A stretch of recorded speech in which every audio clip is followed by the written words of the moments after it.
attempting an impossible Pokemon Nuzlocke by Alpharad. Nuzlocks are hard because Pokemon can die. But now, what if you could die in several different ways?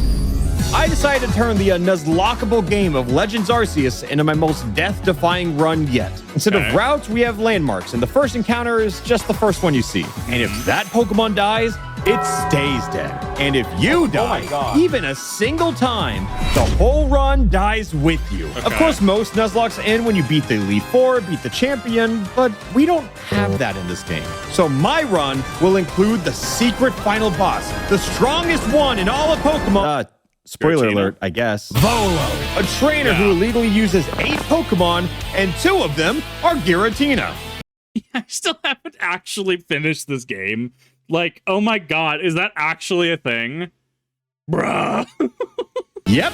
So our hero was chosen by God, and his name was Reddit Boy, as voted on by my chat. Twitch.tv/Alpharad. And since this game takes about an hour to start, I'll spare you from all the thousands of A presses. Oh, and before I go any further, please subscribe to the channel. And I know I always say this, but I'm not fucking around this time. After grabbing our starter, an Oshawott named Karma, our first battle was against Volo's Togepi, and we lived to tell the tale. I promise, he gets 7 more later. Can I also mention, given how the speed works in this game, Pokemon are designed to die. Strong style, agile style, alpha Pokemon drowning, revenge kills, everything in this game makes it so much harder to keep a single Pokemon alive. Since I'm expecting bodies to hit the floor like it's a 2008 YouTube tutorial, every single encounter is essentially death fodder. And the first batch of encounters started in the Obsidian Fieldlands. Kind Stranger, the Starly, Upvote, the Cascoon. And since I'm banning alpha Pokemon from my team given how strong they are, our next encounter was Chonker the Shinx. And again, I do not choose these names. A lot of the missions in Legends Arceus require you to catch Pokemon, which goes against traditional Nuzlocking, but hey, as long as you crush them into dust when you're done, it's all good, man. Our next fight was against our... That's honestly reasonable, though. That's like reasonable, like accommodation in order to actually play the game, or at least play the game in a reasonable capacity.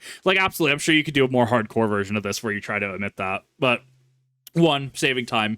It's actually why certain Pokemon games and stuff I have issues doing, because I don't want to, you know, sit there for an hour trying to just grind up levels, right? I feel it's not fair on the viewer. I feel it's not fair on people that want to come out to actually see me, you know, encounter gym challenges and stuff like that. I view that as reasonable accommodation. Rivals Pikachu, who we had 0 counters for. So we just had to hope for the best and abuse the speed mechanics. But our first gatekeeper has yet to reveal himself. Enter Mai and her cursed Munchlax. This doesn't seem scary on paper, but this little demon's rollout counters over half my team as Upvote became our first martyr. But his sacrifice was fortunately the only one needed to defeat the demonic Munchlax. Nice. A few encounters later, and our fate clashes with Alpha Kricketune. These kinds of Pokemon have insanely boosted stats, and even though our kind stranger has the advantage, this cruel beast hung on for dear life as it struck down another one of our own.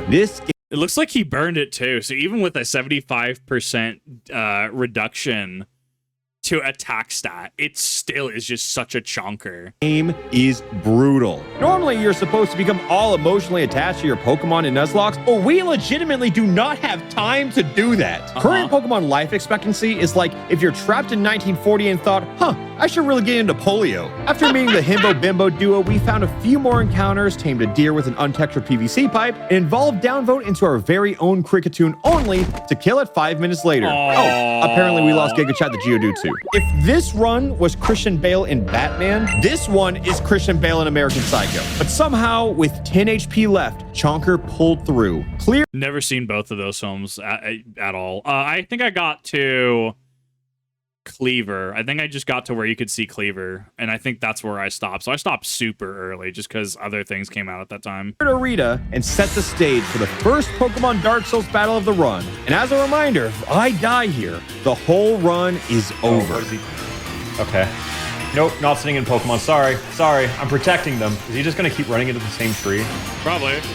Wait.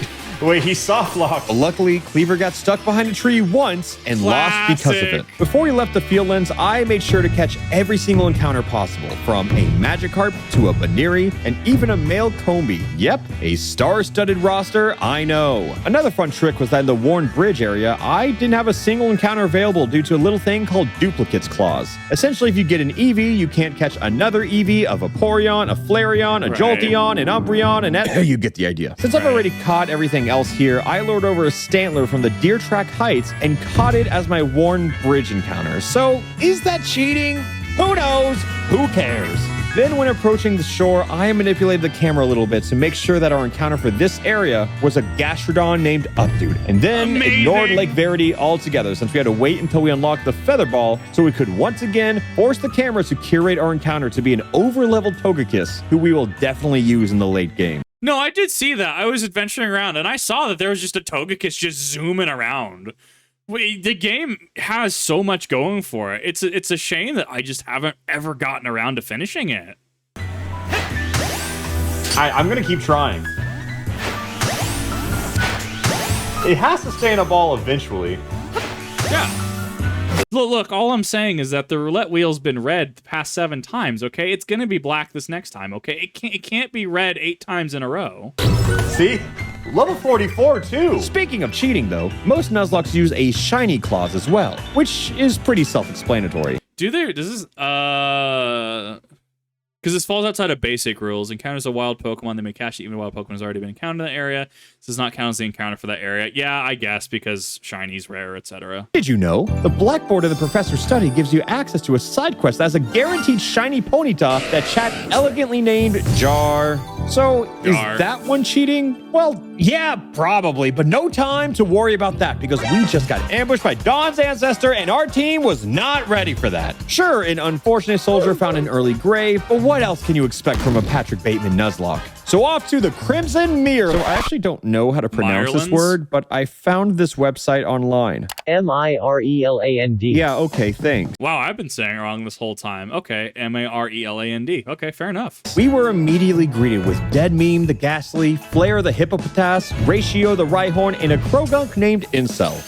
I mean, you see it, right? Sure, we caught a few others, but most of these encounters were future fodder while Volo prepared to challenge us yet again. Unbeknownst to him, we caught a level 44 Togekiss and wanted to see if it worked. Update, it does. Also, fun fact, this Kibble literally had a 0% chance of fighting back. Much like the Misfortune Sisters, everyone's favorite part of the game. At this point, I realized that Cake Day the Togekiss was probably going to steamroll through everything for us, so I slammed him in the box until Volo decides to summon Satan. The next that is fair though, and that's I think where part of the interactivity with say a community chat or streaming actually comes into play. We're like, yeah, I could just stomp the entirety of this game with Togekiss, but would that necessarily be the most fun? If anything, you at least guarantee that you have an absolute, like your absolute point where if you have to pull it, I mean, you're in a rough spot. And everyone's like, okay, yeah, no, you're in a rough spot, so you can pull it.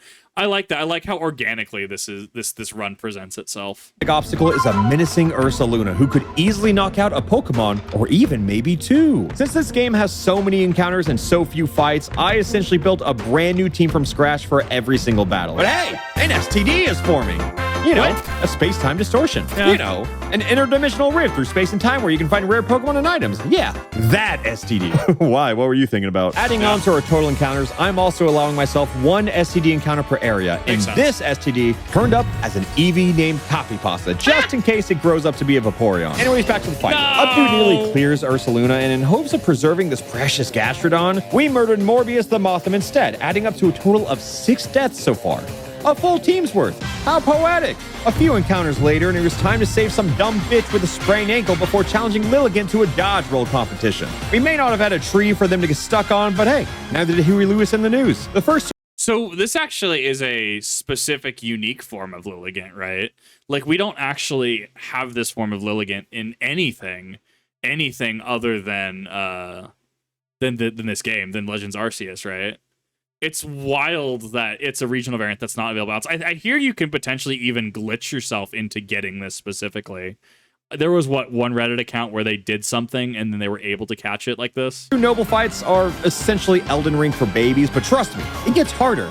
I'm talking Elden Ring for toddlers type of difficulty. And before moving on to the Coastlands, I managed to reel in a barboach named Persona vibes and gave Reddit Boy the makeover they deserve. He went from being this generic player character to Reddit Boy incarnate with the greasiest haircut we could find. Amazing. And then Twitch chat proceeded to insult him for the next 2 hours uninterrupted. So, let me read off some of my favorites. The type of guy to loudly play anime openings in public. He still T-poses daily. Doesn't understand why girls don't like a nice guy like him. The poster child of, actually? Brags about how he loves anime, but has only seen Sword Art Online. Don't ask Reddit Boy where he was on January 6th. A band kid, but one who chose the flute, knows the Vaporeon coffee pasta by memory. Genuinely thinks he looks like Joker from Persona 5. Reacts to Nintendo Directs with zero viewer. Brags about how he's learning Japanese in his free time, despite only knowing it from certain anime. So yeah, that's all. Wow, that was a lot of like mud that got slung.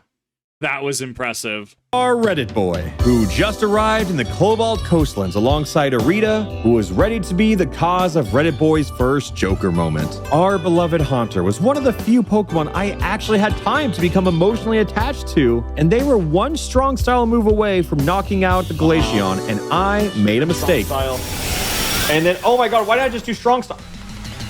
God, that was the worst death yet. That was absolutely the worst death because it didn't have to happen.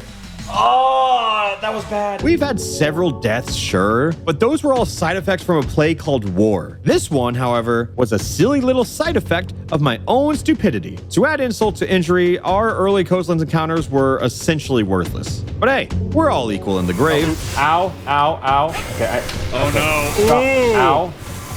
Oh my god. Oh, who in So the fuck was close. doing that? Was that Murkrow? The fuck? A few plot points later, and look, a Luxray, again named Chonker.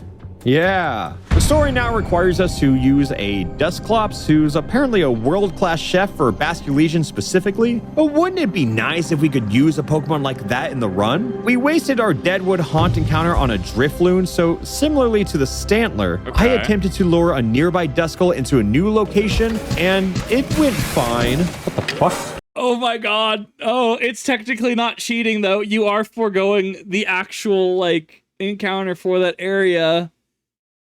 Because technicality, it's like the Gastrodon thing where you manipulate the camera so you don't see anything except the Gastrodon. I like it. It's clever. It's like, it's technically not wrong. Come on. Oh. Oh. Oh. Between the eye. Just Dusclops. No. Oh, you want to kill me so bad. What? Oh. Okay. All right. We are now in. Uh-oh. This Drifloon will not leave me alone. No. Uh-oh. Oh, wait. If I hit Dusclops in the back, he'll be isolated. That's it. That's it. Eventually, we caught Florida Man, the Duskull, and the location was successfully set to Sans Reach, which is not cheating technically. No. You'd think after spending this long on a single Pokemon, we utilized them to their fullest potential. We never used them again. Nope, not even once. One Dusclops dinner later, and a Gengar approaches not only to taunt us, but to kidnap this tiny Growlithe and take him to a volcano. A few aquatic encounters later, and the scariest battle yet was knocking on our door. 3 trainers back to back for a total of 4 Pokemon. We caught a nearby Magmar named This, and intended to immediately sacrifice it for the greater good. But fortunately for this, they did an incredible job, so we swapped in the late Persona vibes instead. Thankfully, as expected, Updude clears yet again. Now, Hisuian Arcanine is the next noble fight, and this is the one I'm scared of the most. On my first casual run, I struggled here and definitely died a few times. Sure, the stakes were low then, but now, one wrong move and the entire run burns to ash. Here goes nothing. No, do not throw. Oh, did I have to hit him 5 times? Yep, okay. Okay, I'll just use a move. He doesn't attack me, right? I just get 1 free attack. Show Arcanine your power. God, Gastrodon is... He does attack! No. Oh, we're good. I'll just use 1 water, and that should do a lot. And then I'll do another. We just take damage, right, if I lower the health bar. Oh, that's a lot of damage. Wow, I've literally never done this before. Ooh! Ow, ow, I'm on fire. Hello? I like this as a concept. I've never actually seen these battles take place. I like how they're actually structured because then you can go into the actual battle segment, uses your stats, being able to knock out, quote unquote, the opposing Pokemon allows a great chunk of its health bar to actually be taken out, or you can cheese it from afar. Like, it is very much a game, which I'm a fan of these games. It presents you with a sandbox, even if it is a story, linear, whatever, right? It gives you a sandbox, and you're able to continue with that stuff. You're able to play the way that you want, the way that you intend, and as long as you're able to do it, the game will just accommodate you in that capacity. I actually really like this, and I want to see if this is actually going to return in any later Pokemon games. Ooh. Whoa, buddy. Yeah, this is like the instantly kill everything move. Oh, please. And I when you're an Oryx and your teammate forgets to actually step out of the bomb, so therefore you have 3 people on point actually able to do damage to Oryx. Straight up, his enraged kicks gets the team. You have to run Oryx all over again. wasn't even worried. Not even a lot. Before tackling the 4th area, I decided to backtrack and catch some routes that I couldn't access before, which netted me a Chimchar, and I forgot to do the rest. So, hey, Coronet Highlands! Coming in hot with a Mad Lad Golbat, a Gibble straight from Wall Street Bets, and a Heracross named... The Heracross's name is Edit. Nice. And we made it out of Wayward Cave and crafted a full counterpick team for Melly's one singular Pokemon. So, do you understand yet how terrified I am of combat in this game? So now imagine preparing for Ingo, who has 3 whole Pokemon, the largest team we faced off against yet. Wait a minute. Ingo? Like the subway Ingo? Really? Bro, I gotta play this game. I found a few more Pokemon and tried to form a team exclusively out of fodder Pokemon in hopes of preserving our first strings, and it was surprising. This quick attack, though, not too bad. Double quick attack. Triple. What? Okay, well. As a reward for that challenge, That we hurts. killed a Golbat and gained a friend in the awkward puberty Pokemon named Sneasler. A little bit of hiking, a little bit of surviving, and a little bit of team crafting, and it was time for another noble fight. But first, another melee battle. This time, I did not bring a single Pokemon of value. At this point, I was utterly dedicated to protecting our shining stars and was willing to kill off everything else, for this is what power truly feels like. In this world, I get to choose who lives, and, better yet, who dies. In this world, much like the game suggests, I get to play the role of God and watch as the bodies fall, all while preparing for the behemoth that is Hisuian Electrode. I always did like this. Oh, it worked in my memory. It's just Tracer and Overwalk. You just do a little and then you keep moving on. Uh-oh. Ow. Uh-oh. Whoa, that baby, was a an triple. unfortunate combo. Don't love what's going on right now, but I think we can throw in a Pokemon after this. Energy Ball. Ow. Mud Ball. And I feel like this will probably stun him. The Obscure might help. No way. Nice. You guys are scared. I guess. Lux. Whoa, what the? I was too slow? You just have to live 1 Energy Ball. That's it. Uh-oh. We're not going to lose Under Conquer half. here, are we? Because we can't live another. I don't think it's worth it. This isn't a fight we have to do. Oh, just a reminder, if Reddit Boy dies, the entire run is over. Yeah. But don't look at the video link, okay? I'm just trying to add some suspense, okay? Just throwing Rapid Dash. Whoa, we're throwing Rapid Dash. What the fuck? Where's my health reset? Please let my health reset. Health does not reset during boss fights. Good to know. I should have just done strong. Pog? Watch out for the bomb. moment. Watch out for the bomb. Whoa! God, if we had a heart rate monitor for this one, oh my God. Oh my God. So close. I'd love to say I wasn't terrified for that fight, but dear God, was my heart pounding through my chest. Dude, he held on there. Like, I gotta give him mad props that he held on there. Oh God, he kept calm. He didn't seem calm, but he actually blitzed through to the end of that. Like, that was actually genuinely great to watch.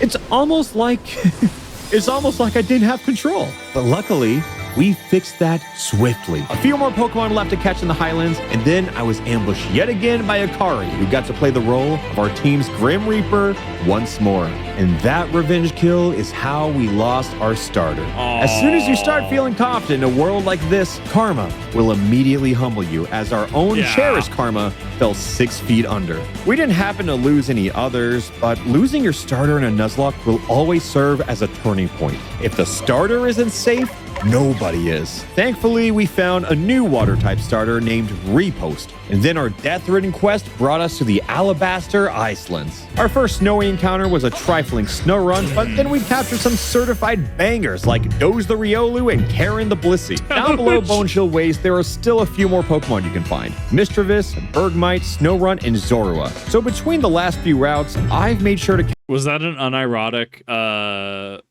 blur to focus on models? Was that an unironic edit? Mischievous, Bergmite, Snorunt, and Zorua. Yeah, it feels like there should be like Pokemon sprite or artworks up at this point in the video. So between the last few routes, I've made sure to capture everything else, so I could guarantee a Zoroark to be through the duplicates clause. And just like that, we have already found multiple potential team members for the final fight. I even caught a Rufflet named Reddit Gold, and then a shiny Rufflet who turned into an insanely sick Braviary named Reddit Gold 2. On top of it all, I happened to find another STD in the Icelands and secured an STD-ridden shiny. Okay, yeah, that one was too much. Before we could challenge the Iceland's noble Pokemon, we had to conquer Garrick, who failed to finish the job against our heckin' doggo. Yeah, that one's definitely too much. Inside Snow Point Temple, I solved a few puzzles, found a Ralts, and was challenged to a brutal 1v3 against Sabi.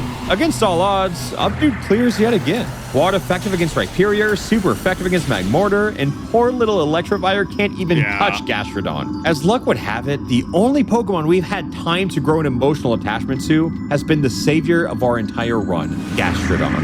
After killing Sabi's beloved Braviary, I crafted another brand new team as it was suddenly time to challenge the final noble of the game, Hisuian Avalugg. I remember this fight being like pretty easy if you know what you're doing. I remember now. I'm remembering. I'm not feeling good anymore. That was bad, and we don't heal health. Quad weak. Doesn't Elko though. That quad though. Oh, I know it was a crit. Jeez. Living a quad effective crit. Good God. I don't like seeing strong style. Earth power. Oh God, I didn't know he had that. That's dead. All right, rock slide kills though. Yeah, if I knew that, I Bored Ape dead. Funny NFT monkey meme dead. The meta-ness is through the roof here with this one. probably would have trained him up a little more. Yeah. I should have looked up because I was like unaware of what he was doing. Okay. Oh, you see that one was way better. Oh. Yeah, I think next time, if I can do bulk up into close combat, I just do that because then I might get to live in Earth Power. Yeah, I'm just gonna play a little greedy now. Okay, why did I say that? Why did I say that? Why did I just throw? Why did I just throw? Okay, don't look at the video link, okay? Things are very suspenseful right now. No, I'm greeting. Whew. Nice. Died in the cutscene, baby. Doesn't count. Doesn't. Wow. Doesn't Once count. again, Reddit Boy survives by living on a prayer. With gallons of blood on his hands by now, he has conquered yet another god, all while maintaining the final decision in who lives and who dies. Shocked by the total death count at 26 lives lost, the entirety of Jubilife Village exiled Reddit Boy for his countless war crimes committed and serial homicides. Down on his luck, a fellow sociopath, Volo, takes him under his wing and brings him back to his village, which unfortunately allowed Reddit Boy to meet Kagita. Look at him trying to stare respectfully. Where's his eyesight following? I love it. Oh no, bro. Come on, dude. Come on, bro. The memes write themselves, truly. Her eyes are up here, man. Look, she's looking down at him, which means that she's aware that he is just looking straight forward. Wow. Classic. Our next goal was to choose between the Himbo Bimbo brothers, and Twitch chat chose Arita, which barely impacts the story. However, the next challenge was perhaps our toughest one yet. Each of the three Lake Spirits have been scared off by either Alpha Zoroark, Alpha Overquill, or Alpha Gudra. Each one of Alpha Overquill just makes me nervous. Very spiky fish. These fights guarantee you lose at least one Pokemon, or perhaps even a full wipe. So, dearest Reddit boy, may the odds be ever in your favor. Oh, I didn't think it would attack first. Hanzor uses Hypnosis. I think this is a job well done. Okay, yeah, he's gonna go twice. That kills PC Master Race. Wow. Yeah, GG's. Yeah, he can't really touch Empoleon, which is good. He's our ace in the hole. Because here, yeah, I said it before. If Sneasler dies, that's okay. But okay, defense down. I do die to Double Edge. Of course, that happens. And the recoil kills. One Light Spirit save, but that one was just the beginning. Everyone turn away and say 07 for Stunky. Uh-oh, he's gonna nasty plot, actually. Yeah. Let's go. Level 24 Stunky with his poison gas.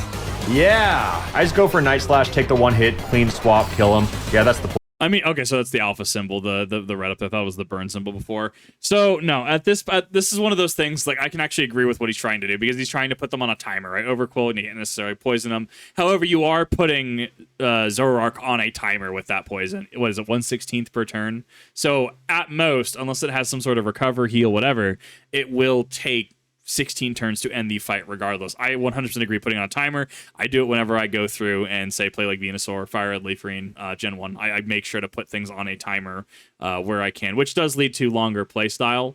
However, if there's a fight that I have to absolutely win, or this Pokemon I need to go down, put it on a timer with that Toxic, with that Leech Seed, just get it going. play. Ooh, Strong Style would have killed. Ooh, another death that could have been prevented by Strong Style. 2 down, 1 to go. And the last one was easily the worst. Yeah, I didn't think that was going to work. Look away, look away. I don't think it's worth trying to catch him. I think I might as well just stack. Wow. Actually, do I wipe with this Goodra? But like, holy shit, that's brutal. Ooh, that did not do a lot. And now he probably just dealt her, right? Isn't it some insane typing too, like Dragon Steel or something like that? Isn't it actually like super legit? Oh god, I'm so scared about this missing. Oh shit, dude. Oh, this one hurts. Ow. Aw. After everything we've been through, we lost our dearest Gastrodon. Upvote died, downvote died, and I was a fool to think that Updude would suffer a different fate. This now slain beast was an absolute gremlin bastard, but possessed a power that I desperately wanted. Hisui and Goodra's Shelter is perhaps one of the best moves in the game, and I have been blind in seeing it this whole time. Normally in Nuzlocke, you get a little shaken up over the love you've lost, but on this power trip of a journey, I am only craving the power that I've yet to acquire. So after acquiring a chain designed to conquer God himself, I set out to find a Gumi of my own. Oh, that's the chain that Cyrus made in Diamond, Pearl, and Platinum. Oh, that makes sense. I might have been unsuccessful in the first attempt, but knew exactly where to go for redemption, as this power was too good to pass up. So with only a few fights remaining in the game, my newest team was designed to dismantle Benny and everything he stood for, which was quickly put into practice with minimal casualties of my own. But of course, that was not the end. Commander Komedo is ready to throw down, which makes him the next target in our path. A strong style rock slide, a sword dance buff close combat, followed by an iron head, and one final strong style poison jab. Apparently, that's all it takes to conquer the strongest trainer in the base game. After this, there's a fight with Palkia that I sacrificed 4 whole Pokemon to catch. One, because I can't read and I forgot you have to catch them. So, Electabuzz, sorry. So we caught Palkia, watched a few cutscenes, and all before fighting a Misfortune Sister who, for some reason, is the final trainer you fight in the game? Which, in retrospect, is honestly just confusing. So you mine some craft, create a new old Master Ball, and prepare yourself for an incredibly simple boss fight that I did not struggle with at all. Oh, okay. Missed that. I don't remember a lot. Wow, that's terrifying. Me looking at this and thinking about going into that looks terrifying. If I'm gonna be 100% real with you. Well, to be fair, Steel Dragon is just Dialga. Like Dialga, his typing is very, very good both offensively and defensively. So when we look at things like Duraludon or even the Hisui and Goodra, right? Dragon Steel has proven to be a very good typing, both offensive and defensively. It is nutty. This being too bad. I think this fight is mainly just like a knowledge check. Like, I think it's at its hardest when you don't know what to do. But this is absolutely a banger. 100% agree. Oh, we're doing this now. Okay, what are we doing now? Oh, we're doing the rose. That was close. No, actually, this fight's easy. What am I talking about? Uh-oh. Uh-oh. So close. There we go. Fight's easy, dies. And that's it. Well, it should be, but I am a masochist. Despite the credits rolling, our run is not over until we have asserted ourselves as this region's god by conquering the ancestor to champion Cynthia, Volo. However, before you can challenge him, you have to do a few side quests, catch a few legendaries, and grind XP by catching Chanseys for 2 hours. Eventually, a tale of checkered fate emerged as we return to Spear Pillar with the sole intention of once again choosing who lives, who dies, and who gets to tell this story. So that's Volo's team. That theme, man. That theme it's so good, especially in a modern design. Good God. I also like that Cyrus's ancestor is portrayed, at least early game that I saw, portrayed as the good guy, where Volo, Cynthia's ancestor, is the villain, right? It's this reverse duality kind of thing, right? Where Cynthia is the just Bamf, the good guy in DPP, and then you have Cyrus, which is, bent on, fulfilling his plan, fulfilling his objectives, going into Platinum, trying to, just chill with Giratina, create his new world. But it's seemingly inverse in this. I can't wait to see what they actually do with this to write it. Like, I'm very interested how this actually plays out. That was a wash. So, with Volo's first 6 Pokemon falling shockingly smooth, it was time to tackle both Giratinas. 07 here. Both? Gudra served us well. Okay, this is safe. This is safe. Oh, Giratina and then Giratina 4. Well, I know the Origin form exists, right?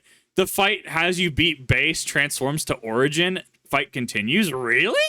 Okay. And then this is where everybody in their blind playthrough is like, yes, I did it. What?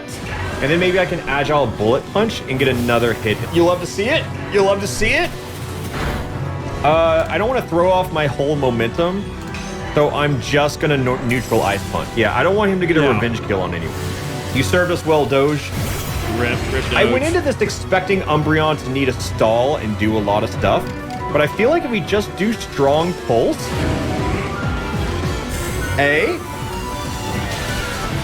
Yeah, that'll get it. And that's it.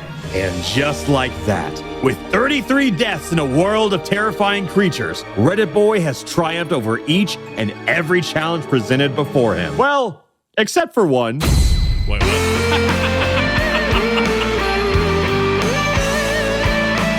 Love it. Was there something that got added in a DLC, or was that actually it? So that actually is interesting, because I would love to see that in like mainline Pokemon game, like Scarlet Violet. Can you imagine if not the Titan Pokemon, but like we had something to that effect, right? Where trainers can do things, but then they can call upon some sort of like either latent power, something like an arena specific. Like say you're fighting in the Dark Arena, right? You defeat the Dark trainer, right? And then they're just like, actually, hold up. And then it's, releases some kind of like Zoroark or something like that. I think it'd be super, or like a super powered Hydreigon, right? I'd be okay. I think we need more like Battle Frontier-esque things in modern games. I think that'll help with a lot of replayability, especially giving some competitive pricing, or even giving EV manipulation type services, right? So like how naturally I've complained about competitive Pokemon having some kind of a wall, so to speak. Specifically when it comes to like getting Zero IV Torkoal, Zero IV Cursula, stuff like that. Just, hey, cool, you've cleared this. You get a usage of this where you can manipulate a Pokemon's IVs, which would, incentivize one playtime to retention, but also cut down on potential cheaters, right? Me being a former professor, one of those things that I look at is Pokemon Gens, Pokemon Hacked, etc. And I take that a step further in what I do and trying to identify what core causes that are. And if there's core user-unfriendly design elements, I mean, that's going to make cheaters want to cheat more. But, I mean, What are your thoughts on that? I thought this was a great video. Definitely go check out Alpharad. I've linked the original video as well as his channel in the description. This was amazing, and this honestly is a kick in the rear for me to start doing some the Pokemon challenges that I wanted to do, especially get through Legends Arceus as well, since it seems like it's a really solid game. Thank you, everybody. I really do appreciate this, and I'll see you in the next one.